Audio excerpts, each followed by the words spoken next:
Man, Crazy. sometimes there's no better feeling than telling the world that you're alive. You know? That's true. That's true. Yep. No better feeling, bro. No No better better feeling. We are feeling. live on both platforms too. Look at that. Crazy. I'm gonna get this shared on my personal pages. What Yeah, about you, man. bro? Do it up. I think I'm gonna go do that too. Yeah, yeah, yeah, But you yeah. know what they say: to each their own. Hmm. Yeah. Unless you're a team, then they say there's no I in team. um, There is an iron win though. there is an I in win. Yeah, that's true. Yeah. If you want to host this solo, I'll bounce, bro. I'll. No, I'm playing. I'm playing. What's going on, everyone? It's your boy and Dennison. Oh, we, we've been having the best conversation before we came live, and Yeah. now we're just trash talking each other right when we hit that live button. Um, what is going on, everybody? Back on our Thursday night schedule. Hope everyone's doing well. We are picking up. It's been a lot of interesting conversation in the world of AI lately. And we want to continue that conversation. We talked a little bit, well, we talked a lot a bit about Microsoft and Bing, the new upgraded version of Bing that only a select few people have access to right now. Hmm. Um, and we want to dive into that more. We talked a lot about the weird stuff that was going on. In fact, I'm just going to go ahead and hit record right here. What up, Yeah, man? there we go. We talked last week about a lot of the weird stuff going on with Microsoft, their Bing platform, the people who are able to beta test the AI powered Bing. If you've been following us for the past couple months, we've talked a lot about this. We've talked a lot about ChatGPT, and you yourself have probably used ChatGPT. It's got a huge user uptake, and it's definitely revolutionary. Well, the thing about it is these two are kind of working hand in hand, yet Bing is connected to the internet. Hmm. And we talked last week about a lot of the weird stuff that was going on with it, a lot of the weird replies. Dennison was just telling me before we started recording, before we came live, that some of those more aggressive responses, Bing will type them out and then erase it and start over midway through, Hmm. uh, which is creepier than if it just said it, because that almost shows like it knows that it's wrong to say that. Yeah. It Exactly. lends itself to even more of a humanoid mentality. But we have a lot that we want to follow up with on this, because the fact of the matter is people have been getting the benefits of this technology for much longer than they initially thought that they have. Um, this has been going on for years. Microsoft has been brewing this. Of course, they've been in partnership with OpenAI, Hmm. which is the parent company of ChatGPT. And Microsoft is partnering all of this with an overall larger artificial intelligence, uh, very concerningly titled Prometheus, um, which I think was the name of the ship on Alien. So, yeah. So there's that. Also, it has a very historic context, but um, yeah, we're going to talk about all of that. And again, just dive in deeper to what this technology works or how it works. We're going to get Hmm. nerdy with it. Yeah. um, where it's going, what it means for the future of search engines and just communication in general. And then also, we want to touch on Microsoft veering away from their metaverse investment. You may remember a couple of years ago, Facebook was on Capitol Hill for, trying to cover up for all the bad things that Facebook's been doing. Don't demonetize this, Facebook. Please don't shadow ban this video just because I said that. And but they very timely announced that they were going to um get involved in metaverse stuff, right? In fact, they got the trademark to the title metaverse which is really a thing, not a brand, you know. So Mhm. basically, because they successfully did that, as long as their metaverse platform isn't trash, everything that will be metaverse from here on out will go through them because of their naming rights. Um, Microsoft announced around the same time they were going to get involved and said it was the future. They now, however, are pulling away from that in a big way. They've laid off a number of people from their metaverse development. Um, so we want to talk about that. We want to talk about how the explosion of ChatGPT back in December is really when this started, right? Mhm. Yep, Um, exactly. has so quickly changed the landscape of technology and the future of technology. We talked about it a little bit last week as well, with Google getting involved with their own version of a search engine AI. So there's a lot to talk about. And I say, you know what I always say? Mhm. Oh, yeah, I always say it. Let's go ahead and get into it. Yeah, it was good. It was good. Yeah, bro. It was real good. Hope everybody's doing well out there, whether you're watching this live or you're streaming it um, on the back end. We hope that you are enjoying it. We certainly enjoy the opportunity to be live here with you each and every week. We stay committed to that, and Mhm. we love the conversation. So, whether you can join us live or you watch this on replay, leave comments. Let us know what your thoughts are on this discussion, especially something like this. Hello, Christina. Great to have you in on the chat. Perfect timing as well, because having these two-way conversations can really add a lot to these discussions. So, Mhm. yeah. So go ahead and jump in on the comments there. Let's roll the intro, man. 3, 2, 1. What's going on, everybody? I'm John, And I'm Dennison. and this is the catch up. Yeah. I always hate that when you take your glasses off and like you can tell people can tell you're wearing glasses because your eyes are like, ugh. Yeah, exactly. Your eyes are like, what is going on? Yeah, but if I hadn't worn these all day, I would look like a normal person. Whatever. Um, yeah. All right. Oh, thank you. Yeah, I tried to do the CSI Miami glasses. Like, yeah. I need the sound Yeah, effect. take off the Yeah, sunglasses real quick. yeah, yeah, yeah. We definitely get copyright claim for that one. Oh yeah, Uh, for sure. Yeah. They all come right. after it so fast. Oh yeah, not even a question. Be like, hey, you. This podcast in Wichita slash Austin uh, tried to use our song without the rights, and it's actually a song by the Who, but whatever. Anyway, here we go. Okay, 3, 2, 1. Before we jump into our topic fully, I want to remind you guys the three. Yes, that's right. The three. Denison has the visual aids if you're on the live stream. The three best ways that you can support our show and get involved deeper yourself. Go to facebook.com, maybe you've heard of it, or youtube.com, may have tried that one too, and type in our podcast title. Just search it, hit follow, subscribe, ring the bell, smash the like button. And that way you can jump in every Thursday when we go live and have a real time discussion with us about whatever topic we're discussing. We want your feedback. We want to know your thoughts. And it is a really great way for us to catch up with you. Number two. Oh, wait. He wasn't ready for it. Nope. There it is. There's two right there. Okay. Number two.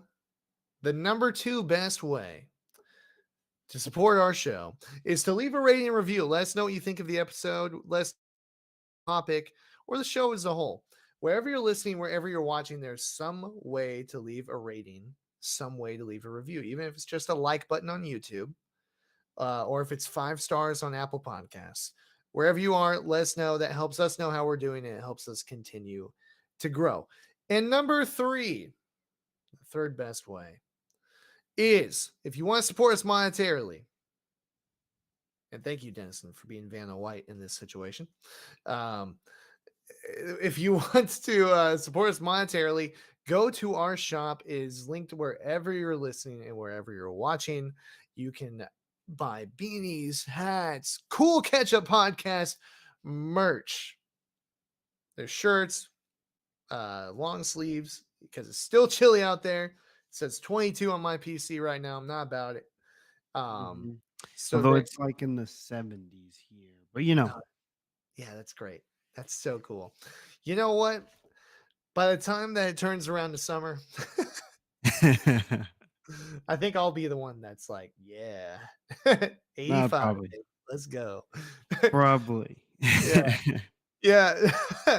But no, man, I am envious of those Texas winters for sure. Regardless, we have clothes for every occasion available on our shop, no matter the temperature. And that will support us in hosting this show. So, with all of that out of the way, let's go ahead and get into it. And man, let's start off with what we want to say about Sydney, the technology powering Bing chat. Mhm. Um, kind of explain that more, and wherever you want to take it from there, of course. Yeah, of course. So, um, you may have been hearing, some rumors that Bing AI's internal code is Sydney, right? Um, so that is true. Some of that is based off of actually what John actually told me is based off of where it was first being tested internally.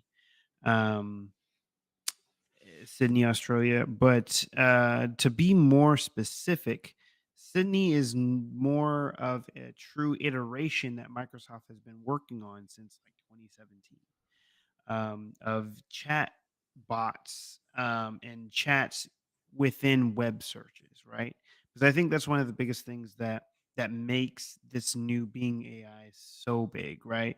I think we talked about it last week, but I think I really want to iterate a little bit more, or I should say, reiterate more, just how important it is, um, and how big it is, right? It's that you're indexing the entire internet and you're also changing the way that we do search, changing Yeah. the way that we think of search. And so it kind of really going back and digging deep into these this documentation and this like information that we've been slowly kind of getting is that Microsoft has been kind of really pushing themselves to do that. And in truth, it kind of makes sense, right? When you think of search right now, you still think of Google, right? Yeah. Sure. Googling something is synonymous. It automatically shows just how much of a grasp Google has on us in when it comes to searching or anything like that, right? I'm going to Google it. When we look at other search options, we think of how it needs to be the same caliber as a Google search, where I can search it and bam, I get my result or something similar to that. Yeah. Yeah. So, Microsoft has had to do a lot to try to differentiate themselves because, I mean, I'll say for years, Bing hasn't been the greatest, right? Right. For a long time. I remember Yeah, when it came out when we were in high school, man. I do too. And yeah, everybody was like, "Whoa, Microsoft has a search engine." And people tried it, and it was like slowly dominoes falling of people being like, "This sucks." Yep, exactly. Yeah, you Yeah. weren't getting the results that you wanted. You would get like weird stuff too. And then People tried to sometimes be you like, the maps are way better than Google's." Okay. Sure they are. Yeah. exactly, Yeah. exactly. And um so yeah, I mean it was that those problems, right? So Microsoft already had a big hurdle whenever they introduced Bing to really get the public back on its side. And so I think that's why they've been kind of messing with this. So there's been tons of chat bots that they've been working on. throughout the ages, but I think it was around late 2021 is when the chatbot Sydney kind of came on to the scene, right? That's when they started doing some like heavy internal testing. Some of the people who had been working on the chatbots of old said that Sydney was the first chatbot that actually kind of brought some type of a personality there, right? Mm, Which is such a big thing, and I think some of it also is marked by, you know, Microsoft's investment into OpenAI and yeah, just the amount of information and the amount of technology sharing that they are actually able to do and able to grab that has kind of shaped Sydney or Bing AI to be what it is, right? Um, and so I know you teased it earlier, John, where you were talking about Prometheus, right?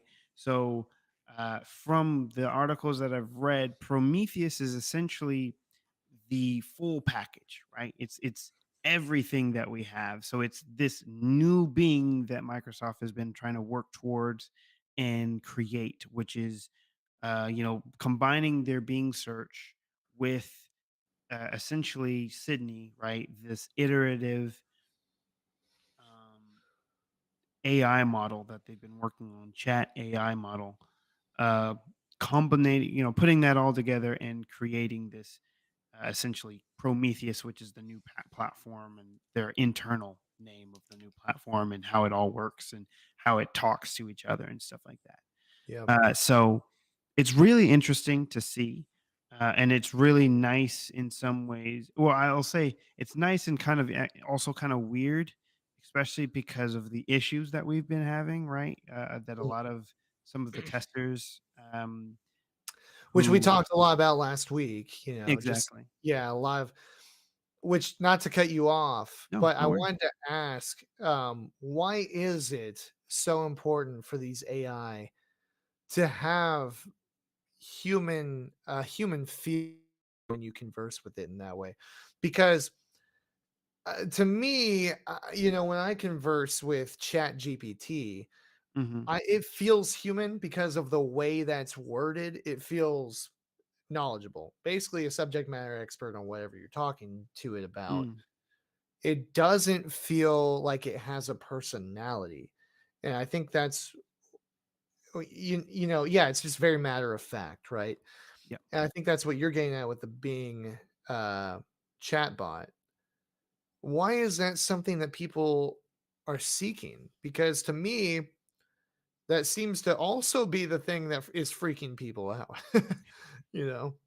Yeah, yeah, no, I mean, I think one of the biggest reasons why you would want your chatbot to kind of have that feeling is because it opens up far more doors than a more direct version, right, of anything. I Mm, mean, and especially if you want your search to feel different than the competition, then you have to make something with personality. yeah. And I think it also makes it more inviting for you to want to use the chatbot as well as use the search.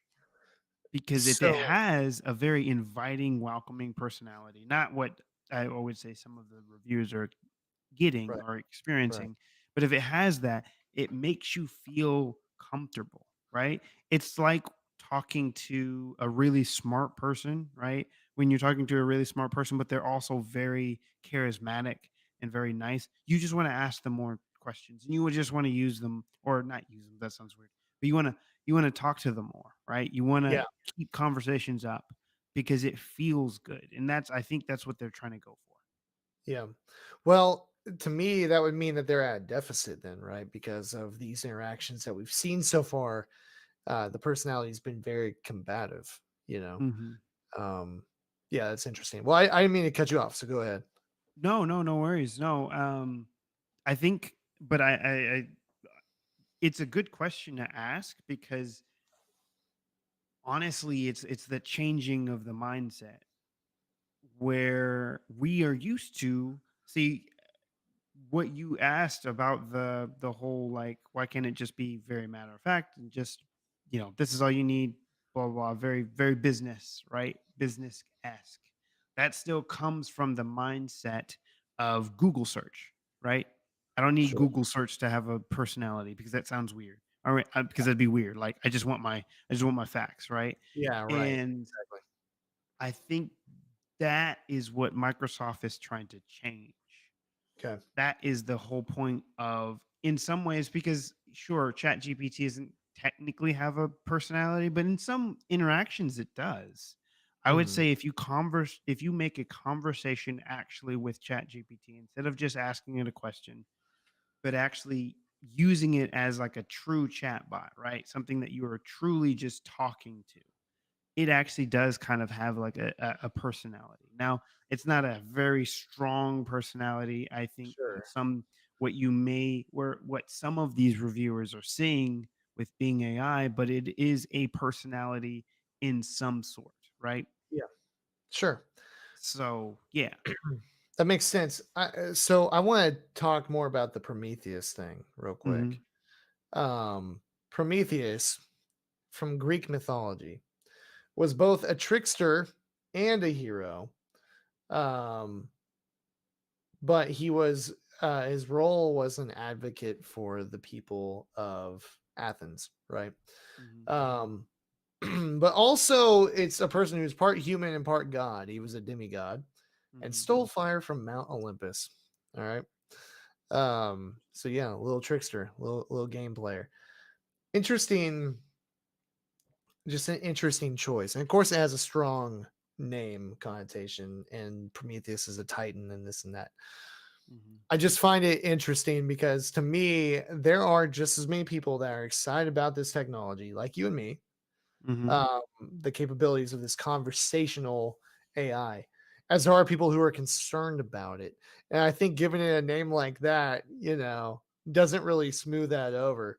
Regardless of the name, can you explain more about what that means, what Prometheus is, what they're combining into one big platform for artificial intelligence? Yeah. Yeah. So, essentially what it is like kind of I talked about earlier, is that it's combining the indexing, so the indexing of how Bing uses search, or how Bing searches stuff, um, with their already traditional created um, Sydney chatbot, which doesn't fully integrate the power of ChatGPT, but it has some of the conversational portions of it, right? Um, and then it's also into but gosh darn, sorry. So No, yeah, you're it's right. essentially the indexing from Bing search. It's Okay. Sydney, the chatbot that they had been working on, right? And then it also is a part. It also has the it's called next generation chat, or next generation GPT. Okay. We So it's are advanced from where Chat GPT is now. correct. It's considered. There's not like a specific name, so it's not like Chat GPT 4, which is been kind of, or I should say GPT 4, which is technically GPT is actually the actual language model. Yes. Um, GPT 3 is technically what Chat GPT is based off of. Okay. The next generation, quote unquote, um, AI GPT model. A lot of people are speculating that it's GPT-4, but honestly, I think it's probably like a half step. So I think it's probably something closer to like a 3.5, Okay. because I think they're still working and fine tuning GPT-4 Gotcha. before it's even pushed out to wider release, or even used in other applications and stuff. Yeah. But Yeah. essentially, it's taking that next generation model, right, of GPT, integrating that into the whole thing, and then that's what creates Prometheus, and that's what you get in your Bing AI, essentially, right? Gotcha. Okay. That's cool. Yeah. Yeah. Yeah. Christina jumped in on the chat here. She says Prometheus sounds like a new member of the Autobots. Yeah, that'll be Transformers 8 where they battle the transforming Greek gods. Yeah, exactly. Yeah, the mechanized Greek gods. Um, so what would you stand against? Because that's interesting to me that there's a more advanced version of Chat GPT out there, something that's taken the world by storm. Mhm. What would you stand to gain from the next generation of that you can't already have now? Well, it's because Chat GPT is not perfect. Right. It's And very, very effective though. yes, it is very effective, but when you're especially when you're an AI research company, the thing is that you want artificial intelligence to get to a point that is able to mimic well, I should say, how humans work, right? Or how the human brain works when it comes to creating sentence structures, when it comes to speaking to others, right? Especially when it comes to a really good language model, because that's what Sure. Chat GPT as well as GPT really is. It's just a AI language model. Yeah. It's specifically on language. That's the reason why sometimes I have to really tell people this is that whenever they try to make Chat GPT do like math problems or something super super duper complex and it gets it wrong, they're like, oh, it's all broken or whatever like that. It's like, no, because it's not. It's a language model. It's not. It's sure it can do some rudimentary math, but it's not going to be able to do anything super duper complex. Sure. Um, its whole point is language. So how you would speak, how do you interact, how do you create sentences and complex stories and all sorts of things. That is the point of it. And so when it comes to creating a new better version of that, you essentially want to create a model that is able to take in all of the good stuff, right? All of the big advancements that were already created from GPT-3 Yeah. and build upon that and create a model that is able to not only understand more of what it's being given, but also able to create things that are far more unique than what it was able to do before. Because if you've Sure. noticed, if you've ever used Chat GPT a lot, there are some times where it can be a little repetitive Oh or yeah. it can give you things that you've seen before, right? It's like, this is the same kind of structure, the same kind of wording that it's used in other things that I've tried to use or whatever like that, Right. where it starts to kind of repeat itself, right? With a more advanced language model, you can get to a point where you always are having things different and unique and Yeah. like it's always making that kind of stuff. So that's the point of that type of progression. And I've been Sure. hearing really big things about that. It's supposed to be, a big leap forward, which I think also OpenAI is saying like it's going to be a leap forward, but it's not. It may not be as big of a leap as we want it to be, or something similar to that, because we always have higher hopes than what it or higher expectations, I guess, than what really tends to happen. And I mean, a lot of this is very iterative, right? It's GPT-3 was already it's the third generation, right? And we're just now getting to where it is right now. The Yeah. fourth generation is still going to take a little bit longer, right? And it's still going to have more to go. So it's just a very much of a process. Sure. And I think that is the biggest thing when it comes to AI is that creativity level and doing it in a way where it's not analytic or computer feeling like you were saying. So that makes sense that would be the biggest part of it. For those who don't know, I have used ChatGPT as a tool for formulating this podcast for a while now. At first, it was a test, and then it became just very effective tool. Mhm. And we had it help us write the episode description for this. What I did, I had to go through, copy and paste three different articles into Chat GPT, ask it to break them down, bullet point, all that kind of stuff. And then I said, can you give me some title options? Can you give me an episode description? And it's amazing that it can do all of that. And it does all of it very well. But the episode description itself, what it basically did was it made three paragraphs, and the first or each paragraph was based off of each article. So it was a paragraph per article, which means that the first paragraph and the second paragraph were completely redundant. And that is essentially what Denniston is saying that would not be the case, would not be the issue. Ideally, moving forward with these AI, would understand.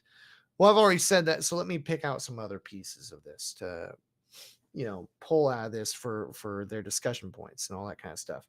Again, it's an amazing tool, and just the fact that I can even do what I just did, it's still mind blowing to me. It's still mind blowing to me. But yeah, as far as improving and doing that kind of thing, um, I have a note here about being orchestrator. What is that? Being orchestrator. So that is trying to actually remember where that is for. Um if I'm not mistaken, I think that's their indexing. It is. Um, Okay, yeah, it's just another name for their indexing. Okay. So yeah, that's the indexing for their stuff.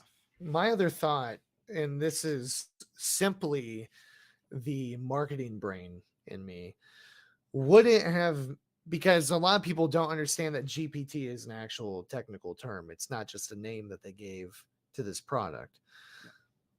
Would it have, but that's the same thing with metaverse, right? As I mentioned earlier. So would it have benefited Microsoft to name it like Bing GPT, or something like that, Prometheus GPT, just to help people understand what the technology is? No, no, I think it actually would do more harm than good. Also, I don't think they could use that because even though Microsoft has essentially invested, billions of dollars into OpenAI, they don't own OpenAI. So, if I'm not mistaken, that Open GPT is more of a OpenAI's part of their trademark, naming scheme and stuff like that. So I think that would be problematic. Yeah. Also, I think it would cause more.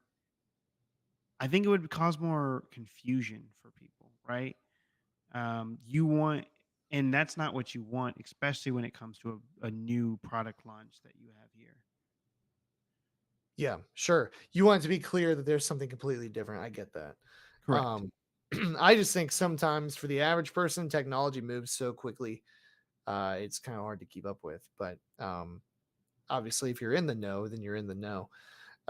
Christina saying in the comments here, it's like people who are talking about Chat GPT, people who are talking about using that for copywriting freelance work. You can, but it still needs a trained eye to review the copy. And I agree. Anytime that I've had, because the thing about Chat GPT, it's trained on specific author styles. It's trained on MLA style, APA style, um, and Chicago style, all the different writing styles that are out there. And unless you specifically, because you can say, hey, rewrite this in this writing style, it will do it. But if you don't, what I've noticed is there's some mix of all three of those, you know, um, and there's a lot of passive wording, a lot of passive wording. And that's just something you don't want as a writer. I remember when I worked in the news, that was kind of like a deadly sin to write passively. So you would say something like the suspect uh, or yeah, like it would be like the suspect is was arrested, blah blah blah blah blah.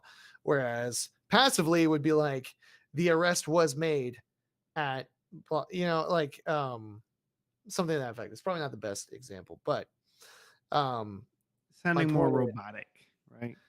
Yeah, well, it just seems more um just not engaging. It's not an engaging writing style. And so Mhm.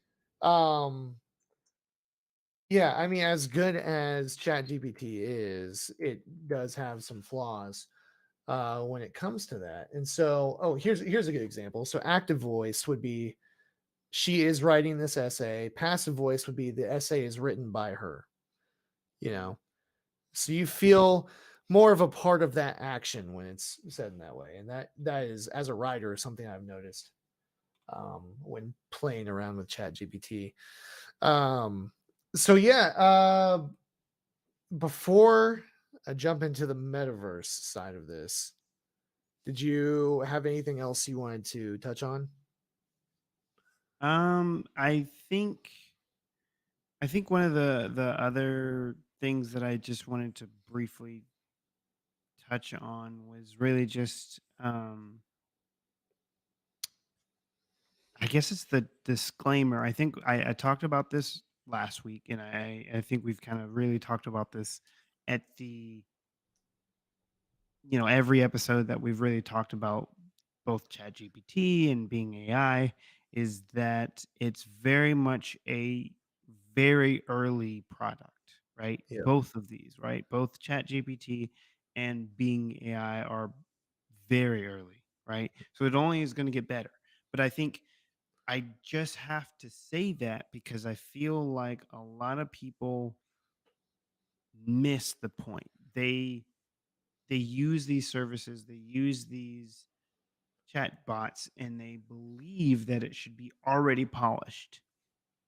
I think it's because when we see these big companies and these big revolutionary things, we think that everything that we are using is polished to perfection, right? yeah, It's free of errors or very few errors. So no, whenever it gets released, that means we're good to go, and yep, it's just going to be perfect. But I have to always say that it's not. It's not gonna be perfect, and if you've used it any, you've seen that it's not perfect, but yeah, it only gets better from here, yeah. Oh, with dude, our help, of course, but yeah, sure. They it they don't. only gets better. Yeah, they don't even release video games that are done anymore. Mhm, They don't even release movies that are done anymore. mhm, Uh, so, um, if you're a nerd like Dennison and I are, you might know, the Marvel Cinematic Universe is going through a whole multiverse thing right now, right? And so in after Avengers Endgame, they remade the Statue of Liberty. Um well, and in well, they were making it and then they got damaged in Spider-Man No Way Home and they had to rebuild it, right? And it was a different shade. And because they were rebuilding it, and they rebuilt it, they changed out the torch for Captain America's shield, basically.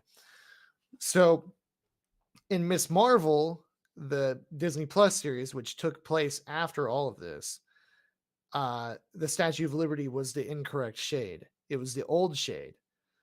So mm, like people started theorizing this was a multiverse, this wasn't the main universe, blah blah blah. And it was just an editing error. So mm, they fixed it in post and then re-uploaded the episodes. And now if you went and watched it right now, that error is not there anymore. But that wow, happens crazy. especially. What's that? It's crazy. It is crazy. That happens especially with streaming being a thing now, across every major production company. Video games, like I said, they do it all the time. Um, and so, you just can't expect, because we live in a software driven world, not a hardware driven world. So things are going to be released just like we talked about with Bing AI last week. Um, and it's still ongoing. That's still in beta testing. Technically, it's not a full release, so you can't really judge them for it fully, but it is something that we talked about. Between 2017 and 2021, it was in development. Um, and now here we are beta testing, and it still has a ton of issues. So that's just kind of the nature of the game, really, with Mhm. technology these days. Um, cool, man. Well, I wanted to touch on this real quick. Um, with this huge explosion in artificial intelligence, which has been brewing for a while. And I also, before I say that, I want to mention that I feel like, and I want to get your take on this too before I dive fully in here. I feel like artificial intelligence is a buzzword. I think it is so overused, you know. Mm. Um, Mhm. it has been, that's not new. It has been for a long time. Yep. If you talk about um Nintendo 64 video games, dude. I'm not even a gamer. I don't even know why I'm thinking of all these gaming things right now, but here I am. But they used to call the computers AI, right? Yeah. You Yeah, know, they did. they weren't, but yeah, they were I feel like it's an overused buzzword. I don't know. I think I hear it all the time, and not necessarily is it AI, because then it's like, where do you stop with that? Like we were joking before we came live, the freaking paperclip on Microsoft Office and Windows XP. Mhm. I Yeah. mean, Clippy, man. yeah, old Clippy, man. They'd be calling him an AI. Mhm. No, he's just a program. It's different, Mhm. Yes. AI have the ability to think and make decisions for themselves, um, outside of the parameters that they're given necessarily. Exactly. Anyway, since ChatGPT has come out, it's gone mainstream. Everyone is familiar with it. Most people are comfortable with it now to a degree. Um, and that has led to a huge shift in the direction that the technology industry is going. And namely Microsoft. This whole episode we've been talking about Microsoft, of course.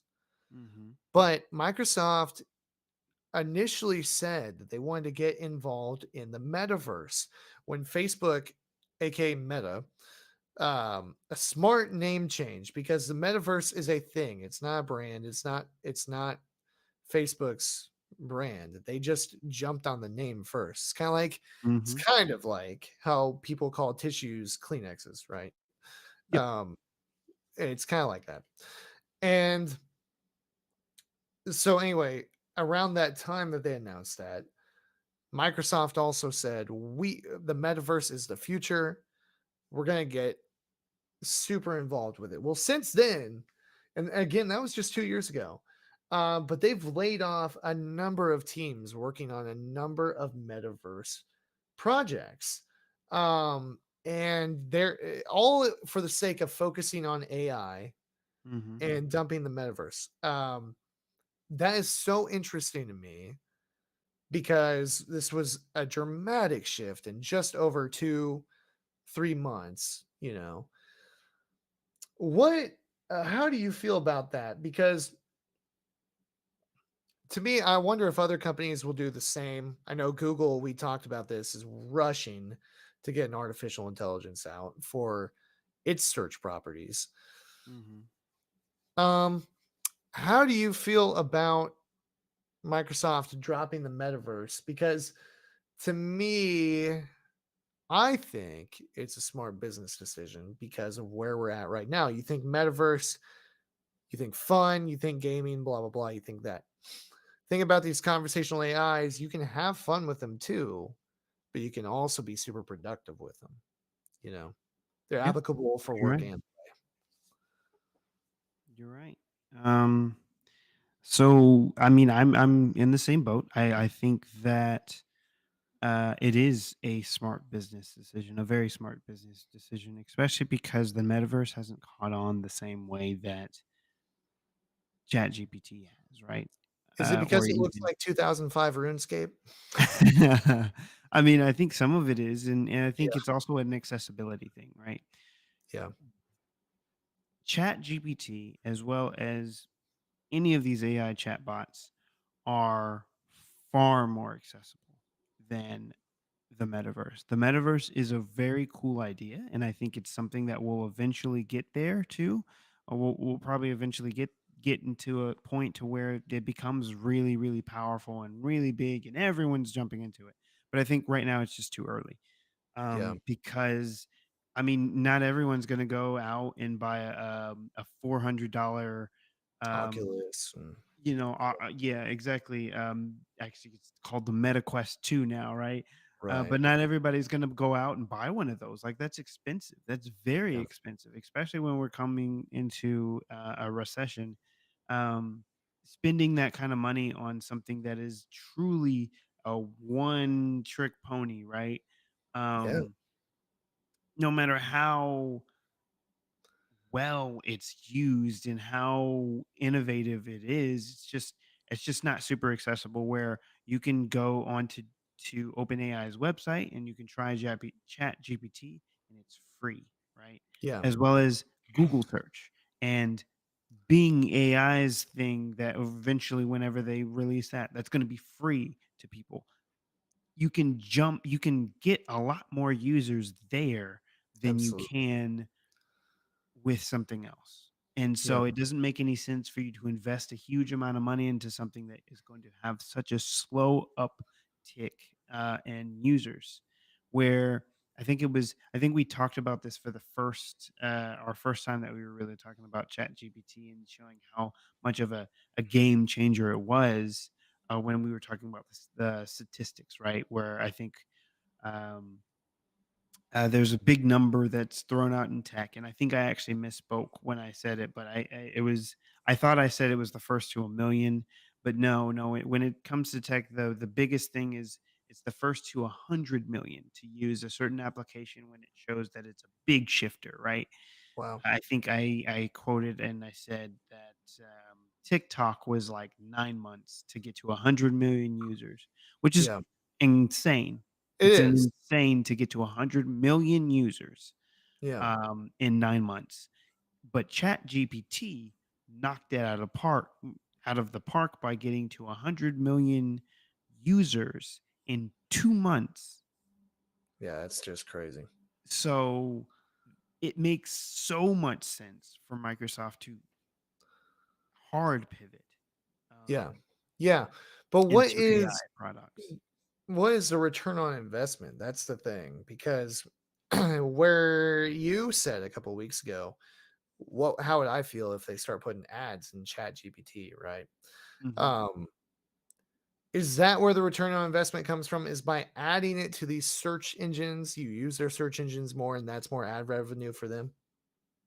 Yes, yes. Now I think it's gonna be a big shift on how, like, it's all used because you have to do it in a way that's not so intrusive to make you feel like you're getting shoved out of stuff or whatever like that, or even if you make some sort of subscription model, something similar to that. Um, but I think that's gonna be your biggest return on investment. Right now, Microsoft is just trying to destroy Google, right? Or destroy Google's biggest revenue model. I think more than 50% of Google's revenue comes from the ads that are served off of Google searches. I'm So sure. Yeah. if I think Microsoft's CEO, I think it's Sanjay Pitar or Pichar. I'm butchering his name. I'm sorry, but essentially he said that the search ecosystem is pretty much open. I mean, other than Google, if you can beat Google, then you're good. And so I Yeah. think that's probably one of their biggest things right now is like if we can get into Google, if we can get into Google space and take up a good chunk, right? Because Bing was, I don't know, I think only maybe 5-10% of searches. And I may even be overstepping there. Um, but essentially, if you can make a very big market share of that, then that's a huge amount of revenue that you can now create, Yeah. um, and push your already big company into a huge lead over all of your other competitors. Yeah. Yeah. Yeah, I definitely see the opportunity for them to get a lasting market share out of this. And I know they're going to want to rush the beta testing for Mhm. Bing chatbot. But that to me, the risk is too great, as we said last week, and we've seen too many issues with that already. Um, Christina in the chat, she says, young gens hate ads. I think they'll lose them with the implementation of ads. And she is absolutely right. I mean, um, first of all, just speaking, it's interesting how into TikTok I've gotten, because as a I guess more or less a marketing professional, if you will, I feel is valuable for me to know that stuff, know what the trends are, obviously use the platform, but understand the lingo and all that kind of stuff too, which has never been a problem. But I think it's interesting because even me, when there's an ad when I open TikTok, man, I want to get out of that thing as quick as possible. It's Yeah. so, like, yeah, I know I'm gonna see 3 videos, an ad, and then a live, and then 3 more videos, and then an ad, and then a live. Yeah. And I don't want to see the ads, and I don't want to see the lives. What does keep me around, and this has been a growing part of this shared space for a long time, not just on TikTok, but on every form of media, is content marketing. So, whereas if you and I pause the show for a pre recorded ad read, right, from like Johnsonville sausages, Mhm. um, that would be pretty lame and people would tune out. But if we start the live stream and I have a Johnsonville sausage shoved in my mouth, and you're like, dude, what are you doing? We're going live, and we make it like a bit. That's good. It's funny. It's entertaining, and then people want to have a Johnsonville sausage. I Yep. don't know if I'm just really hungry right now or what, but that's um. And so yeah, it is kind of a dying at this point. I would say dying medium of advertisement, Yeah. and it just makes me wonder. It will still work for a long time, but 30 years down the line, a lot of those people that's effective on aren't going to be using those products. You know what I mean? Yeah. Um, and yeah, it's interesting to think about that. Uh, as far as the future of the metaverse, though, how do we how we think about that? Do we think that this is kind of an early nail in the coffin, or is this just putting it on ice for now? Because I think there's a lot of mistrust when it comes to Facebook and Meta. And I do think that if Microsoft came out with their own, I think people would have been more open to it, you know? Yeah, I mean, honestly, I think the metaverse, in the sense of Facebook's led version of it, I think is going to die. But I do not see the actual metaverse, like the actual uh, ecosystem of virtual, I don't know, virtual existence, I guess, is going to die anytime soon. I think it's alive and thriving, right? You can speak to people who have used VR chat, which I would say is probably the true metaverse, right? An early one or whatever like that. Okay. I think speaking to people who have used VR, or yeah, VR chat, like as like a normal thing, Mhm. I think those are the people who are going to slowly continue to push the true metaverse to come up. And I know there are tons of people out there who swear by it. You know, they say like, "Man, this is the best place." There's been some people who have found like relationships. They've found like their boyfriend or girlfriend on the metaverse, or they've done like proposals or some stuff like that. Oh, It's wow. great. It I mean, it sounds crazy, but it's such a different reaction that people have created and been able to have in such a different, I don't know, like it's a different feeling or whatever like that. For me, just jumping into it for like a really quick time, it's super fun, and it's such a, like I said, it's just different experience than what you can think of, and it's hard to describe. But all of that being said, I don't think it's going anywhere. I think if anything, it's just the corporate side, that corporate push is going to slow down. Yeah. Yeah. Uh, and until I think corporations can one get over that price gap,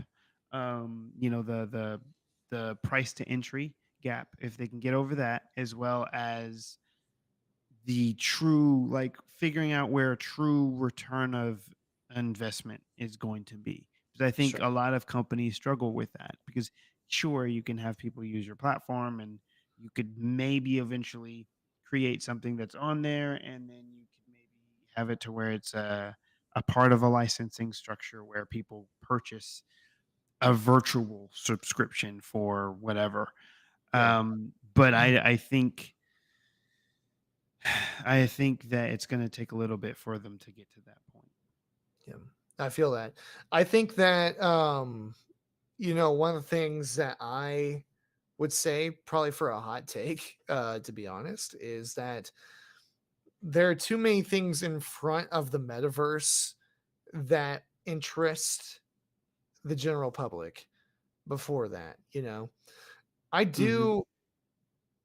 uh, I think one thing, that I see is that people have a disengagement from that, where they think it's just for gaming, or weirdos who propose over the metaverse. I don't know, but but I think that there are many other things. You have electric vehicles, right? You have mhm. conversational AI. You have augmented reality, the blending of the virtual and the real world. I think all of those things are closer, and I think that they're of more interest to people. Mm. Um, but especially, as you said, the biggest thing you mentioned earlier was the accessibility of it, right? Yep. Um, and the affordability of conversational AI versus the others. Um, yeah, it's interesting. It's also interesting to see how quickly the tech industries can shift away. Big companies like Microsoft, if they take a dip for a day or two in their stock prices, it doesn't mean anything to them. But it does mean stuff to us. And I think that it will be interesting to see what other kind of changes could come about from unexpected trends and rising situations Yeah. um, in the near future. So yeah, man. Um, I think we had a good discussion on this. I don't know if you wanted to add anything else. No, no, I mean, I think we really covered a lot of the big things that, is going on and how we're really moving towards the future, and kind of I think other companies will eventually start to follow Yeah, in Microsoft's footsteps as well as OpenAI's and Google's footsteps. I think yeah, one of the biggest things that I'm super excited about is just to see the advancement of these language based AI models. I really can't wait to see the advancement of them now that there's actual real competition. Because I think for the longest time it's been Google who has been the one who has been the main people who are pushing this. Uh, as far as like so instant translating and stuff like that.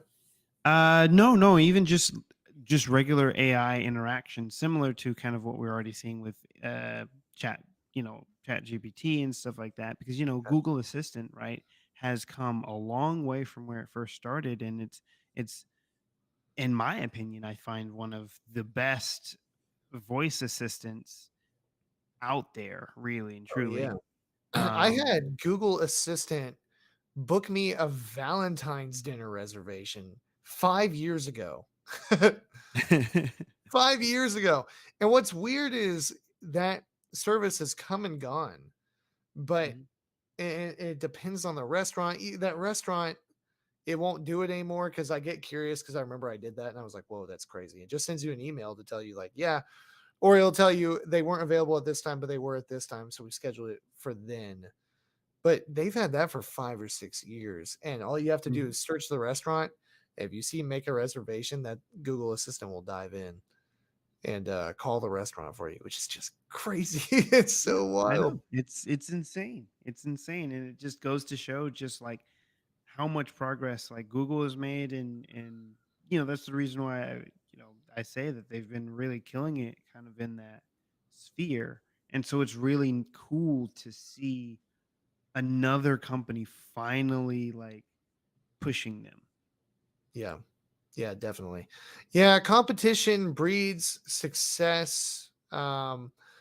I do still stand by what I said last week of this is a technology, artificial intelligence that needs patience, um, and just oversight and making sure that it's safe and effective.